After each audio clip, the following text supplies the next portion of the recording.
প্রথম পর্বে যে করম রাজাকে নিয়ে চাওয়া পাতা নিয়ে ঘুরে ঘুরে গান ইত্যাদি করে মাঝরাত পর্যন্ত অনুষ্ঠান দেখিয়েছিলাম। এখন এই ভোর রাত্রে এখানে এসে দেখেছি ওদের উৎসাহ অদম্য, এখনও চলছে নাচ গান।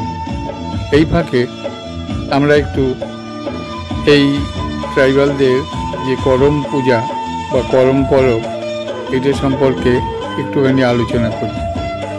এই উৎসবে আদিবাসীদের মধ্যে জলজমিন জলকেন্দ্রিক জীবনধারার প্রতিফলন মূলত দেখা যায়।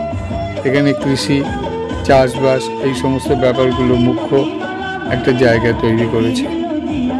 প্রথমে বাঁশ দিয়ে বোনা ডালিগুলো বালি ভর্তি করে, সেই ডালাগুলো বালি ভর্তি করার পরে গ্রামের প্রান্তে একটা জায়গায় রাখে এবং যাওয়া গান গাইতে গাইতে 3 পাক ঘোরে। এরপর তাতে তেল ও হলুদ দিয়ে মটর, মুগ, বুট, জুনার ও কুতির বীজ মাখানো হয়। অবিবাহিত মেয়েরা স্নান করে ভিজে কাপড়ে ছোট শালপাতার থলায় বীজগুলোকে বুনে দেয় এবং তাতে সিঁদুর ও কাজলের 3টে দাগ টেনে দেয়, যাকে বাগাল যাওয়া বলা হয়। এরপর ডালাতে ও টুপাতে বীজ বোনা হয়। এরপর প্রত্যেক যাওয়া চিহ্নিত করার জন্য বাঁশকাঠি পুঁতে দেওয়া হয়, একে যাওয়া পাতা বলা হয়। যে ডালায় একাধিক বীজ পোতা হয় তাকে সাঙ্গী যাওয়া ডালা বলে এবং যে ডালায় একটা বীজ পোতা হয় তাকে একাঙ্গী যাওয়া ডালা বলে। যে সমস্ত কুমারী মেয়েরা এই কাজ করেন তাদের যাওয়ার মা বলা হয়। বাগাল যাওয়াগুলোকে লুকিয়ে রেখে টুপা ও ডালার যাওয়াগুলোকে নিয়ে তারা গ্রামে ফিরে আসে। দিনে স্নান সেরে 5টা ঝিঙে পাতা উল্টো করে বিছিয়ে প্রতি পাতায় একটা করে দাঁতন কাঠি রাখা হয়। পরদিন গোবর দিয়ে পরিষ্কার করে আলপনা দেওয়া হয় ও দেওয়ালে সিঁদুরের দাগ দিয়ে কাজলের ফোঁটা দেয়। পুরুষেরা শাল গাছের ডাল বা ছাতা ডাল সংগ্রহ করে আনে। গ্রামের বয়স্কদের একটা নির্দিষ্ট করা স্থানে 2টো করম ডাল এনে পুঁতে রাখে, যা সন্ধ্যার পরে করম ঠাকুর বা করম গোলায় এবং ধরম ঠাকুর হিসাবে পূজিত হয়। কুমারী মেয়েরা সারাদিন উপোস করে সন্ধ্যার পরে থালায় ফুল ফল সহকারে নৈবেদ্য সাজিয়ে এই স্থানে গিয়ে পুজো করে আসে। তারপর সারা রাত ধরে নাচ গান চলে। পরদিন সকালে মেয়েরা যাওয়া থেকে অঙ্কুরিত বীজগুলোকে উপড়ে নিজেদের মধ্যে ভাগাভাগি করে নিয়ে সেগুলো বাড়িতে বিভিন্ন স্থানে ছড়িয়ে দেয়। এরপর করম ডালাটিকে জলে ভাসিয়ে দেয়। পুজোর পরে মেয়েরা পরস্পরকে করম ডোর বা রাখি পরিয়ে দেয়। এই করম সখীরা কর্মস্থলে একে অপরকে রক্ষা করে। জঙ্গলে পাখির ডাকের নকলে করম ডেকে বিপদ জানায়। এই পর্বের মূল সম্পদ হলো যাওয়া গান। এই গানগুলো কোনো লিখিত রূপ পাওয়া যায় না, কিন্তু প্রতি গ্রামে বংশ পরম্পরায় মুখে মুখে প্রচলিত এই গানগুলোর মাধ্যমে নারী মনের সূক্ষ্ম অনুভূতির পরিচয় পাওয়া যায়। এই গানের সাথে চলে করম নাচ। যাওয়াকে কেন্দ্র করে মেয়েরা চক্রাকারে নাচে। এই নাচ গানের মধ্য দিয়ে প্রতিফলিত হয় তাদের দৈনন্দিন জীবনের হাসি কান্না, সুখ দুঃখ। এই গানগুলো বাংলার গান। করম পুজোর ধর্মকর্মর উপাখ্যান হলো এক কিংবদন্তি, যেখানে 2 ভাই কর্ম ও ধর্ম এক দেবতাকে অপমান করার ফলে বিপদের সম্মুখীন হয়, কিন্তু তাদের বোনের তপস্যায় দেবতা তুষ্ট হলে তারা রক্ষা পায়। এই উপাখ্যান আদিবাসী সমাজে বিভিন্ন জায়গায় বিভিন্ন রকম। কোনো কোনো জায়গায় বলা হয়েছে যে কর্ম পরবর্তী দিনে পুজোর পরের দিন পালন করার সময় গরম ভাত খেয়েছিল বলে তার উপর দেবতা রুষ্ট হয়েছিল এবং রুষ্ট হয়ে অভিশাপ দিয়েছিল। সেই অভিশাপ থেকে উত্তরণ বা অভিশাপ মুক্ত হওয়ার সংগ্রামই হলো এই ধর্মকর্মের মূল প্রতিপাদ্য বিষয়। আবার কোথাও কোথাও ধর্মকর্মর উপাখ্যানটি আরেকটু অন্যরকম। এক নিঃসন্তান রাজা সন্তান কামনায় করম দেবতার পুজো করেছিলেন, যার ফলে তার 2 সন্তান হয় কর্ম ও ধর্ম। কোনো এক সময় কর্ম ধর্ম দেবতাকে অপমান করেছিল, যার ফলে তাদের অমঙ্গল নেমে আসে। তাদের বোন কঠোর তপস্যা শুরু করে। এবং দেবতাকে তুষ্ট করে। এই তপস্যার ফলে দেবতা প্রসন্ন হয়ে দুই ভাইয়ের জীবন রক্ষা করে এবং পৃথিবী সুজলা সুফলা হয়ে ওঠে। এই ঘটনার পর থেকে করম দেবতার পূজা শুরু করা হয় এবং মাহাতো কুর্মী সম্প্রদায়ের মধ্যে এর প্রচলন ঘটে। এই উপাখ্যানে ভাই বোনের সম্পর্ককে মজবুত করে এবং একে অপরের মঙ্গল কামনা করার শিক্ষা দেয়। এটা মূলত একটা ফসল কাটার উৎসব, যেখানে ভালো শস্য উৎপাদনের জন্য করম দেবতার কাছে প্রার্থনা করা হয়।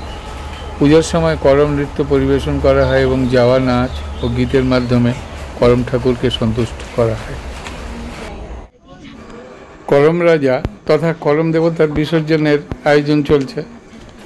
ভালো করে লক্ষ্য করে দেখলে দেখা যাবে আমাদের যে কোনো উৎসব অনুষ্ঠানের মতোই এই আদিবাসী সমাজের এই করম পরব প্রায় একই রকম। অর্থাৎ পূজা শুরু হয়, পূজার আয়োজন শুরু হয়, তারপর সবাই মিলিয়ে নাচ গান হইচই করে তাকে বরণ করে, আনন্দ করে। তারপর এক সময় সেই অনুষ্ঠানের পরিসমাপ্তি ঘটে বিসর্জনের মাধ্যমে। প্রকৃত অর্থে ভাবটা এইরকমই থেকে যায় যে আসছে বছর আবার হবে, অর্থাৎ এই অনুষ্ঠানে আমরা সবাই পরিতৃপ্ত এবং আগামী বছর আবার আহ্বান করব। এই করম পূজার বিশেষত্ব হলো অত্যন্ত সাধারণ সহজলভ্য জিনিসপত্র দিয়েই পুজোটাকে সারা যায়। একটা গাছের ডালই মূল দেবতা বা রাজা, সেটা শুধু সংগ্রহ করার অপেক্ষায় থাকে। আর অন্যান্য যেগুলো ভুট্টা শস্য বীজ, সেগুলো জার্মিনেট করিয়ে অর্থাৎ অঙ্কুরিত করিয়ে নিয়ে সেই নিয়েই এরা আনন্দ করে, অনুষ্ঠান করে। পোশাকও দেখতে সুন্দর অথচ সাধারণ।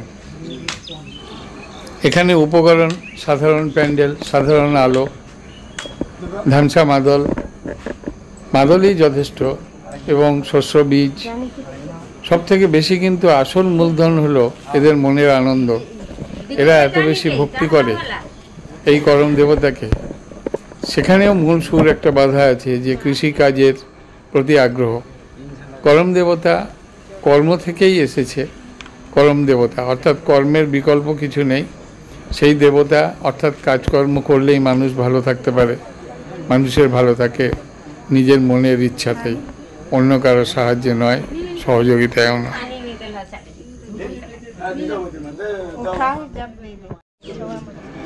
শেষেরও একটা শুরু থাকে, সেই শেষের শুরু এখন শুরু হয়ে গেছে। এখন সবাই ওদের আচার রীতিনীতি অনুযায়ী সব কাজগুলো এক এক করে সেরে ফেলছে। আসুন আমরা সবাই একটু দেখি। আরে কলা গাছ একটা ছেলের ঘরে দিয়ে দাও, চারটা একবারে। চারজন একটা কলা গাছ নিয়ে নেবে। প্রত্যেকে নিজেদের যাওয়াগুলো মাথায় নিয়ে নিয়েছে।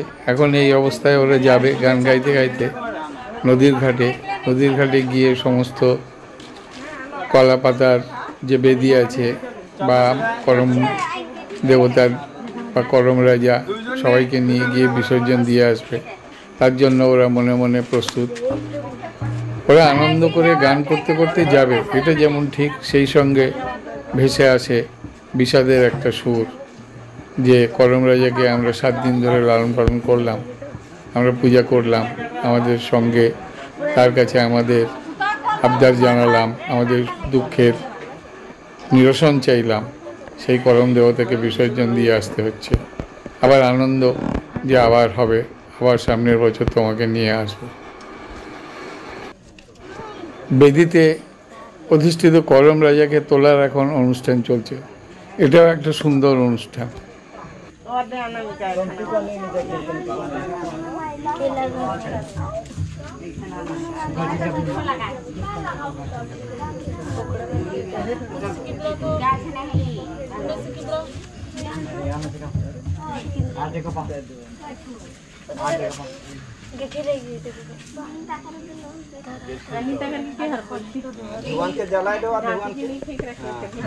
সবাই তো নাই, ধোঁয়া কি জ্বালাবে? ছোবা দিচ্ছেই না, তাহলে ধুপি দিচ্ছে, ছোবা উঠায়। তাহলে ওটা বলছি, ছোবাই তো নেই, ধুপি এখন গ্রামের বয়োজ্যেষ্ঠদের অনুমতি নিয়ে অধিষ্ঠিত করম ডাল বা করম দেবতাকে তোলা হচ্ছে গান ও কিছু কথার মাধ্যমে। তাল উঠাও নিতন নিয়ে উঠি তাল বাজাও তাল বাজাও তাল তাল দেওয়া শুনি আর কানে উঠি তো তুমি বাজাও রে গানা নি গাওয়া হ্যাঁ তাল বাজাওয়া কানে গেলা নিকলি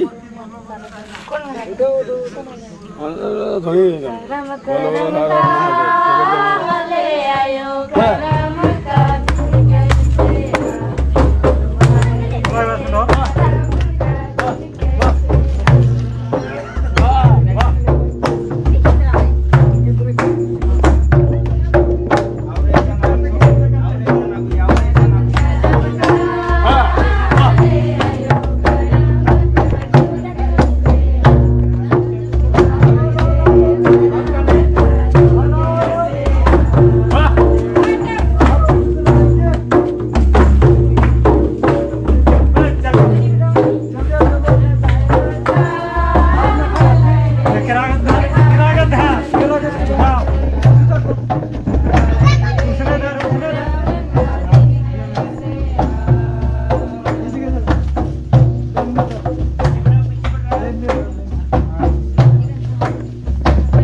সবাই মিলেমিশে পা বাড়িয়েছে নদীর দিকে যেতে। অনেক উঁচুতে রাস্তা, সেখান থেকে নদী অনেক নিচে। কিছুক্ষণ আগে বৃষ্টি হয়ে গেছে, কর্দম পিচ্ছিল পথ বেয়ে বেয়ে সবাই অত্যন্ত সুন্দরবনে চলেছে নদীর ধারে। সেখানে করম রাজাকে ভাসান দেওয়া হবে, এরপরে আবার ফিরে আসবে তারা। করম রাজার ভাসান শেষে কিছুটা ভারাক্রান্ত মনে, কিছুটা আনন্দের সঙ্গে যে আবার সামনের বছর করম দেবতাকে ফিরে পাবো।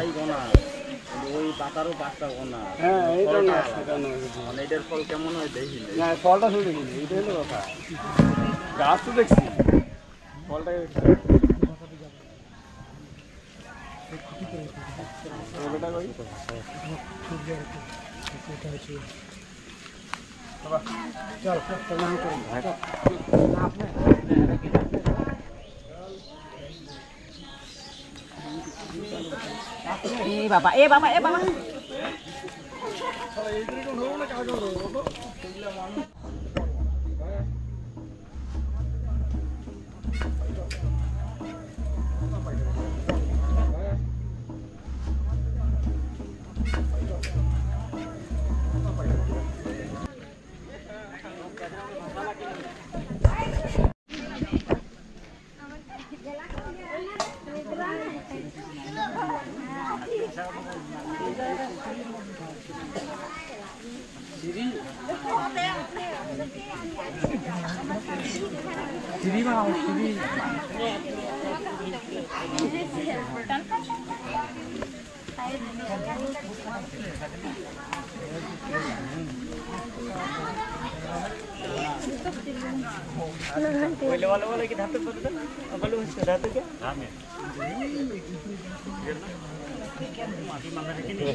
चप्पल लगे छोड़ा है जगह यही तो नहीं है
এই অনুষ্ঠানটা উল্লেখ না করে পারলাম না, একটু ভালো করে খেয়াল করে দেখুন, এরা স্নান করে এসে সেই ভিজে কাপড়ে গান গাইতে গাইতে কিন্তু পা দিয়ে বেদিটাকে ভেঙে ফেলছে।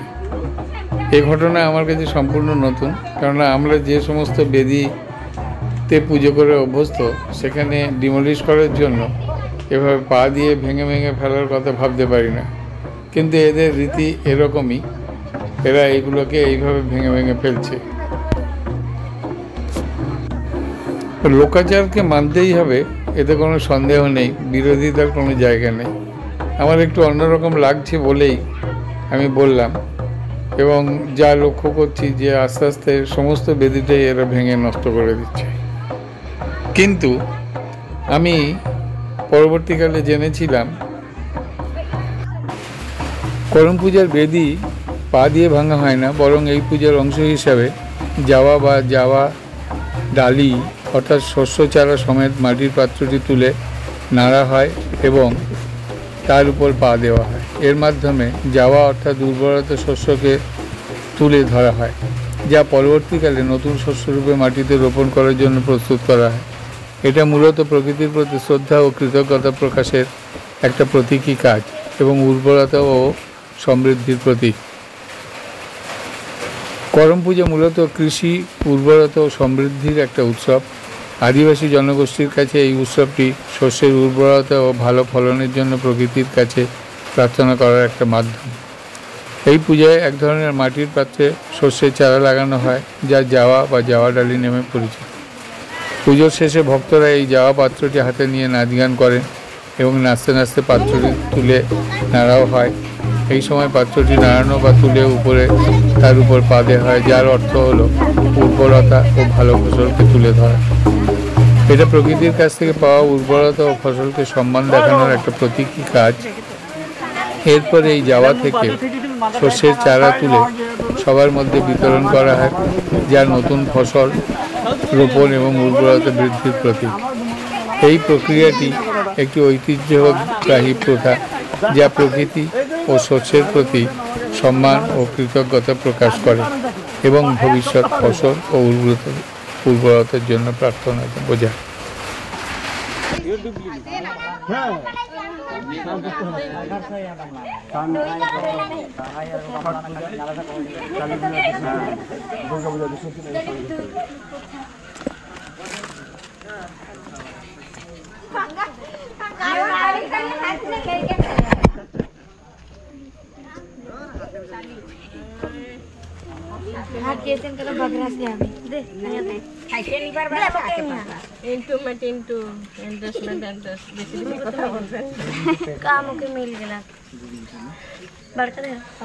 যেমনকে মিললে তেমন তো সাইড হতে যাওয়া।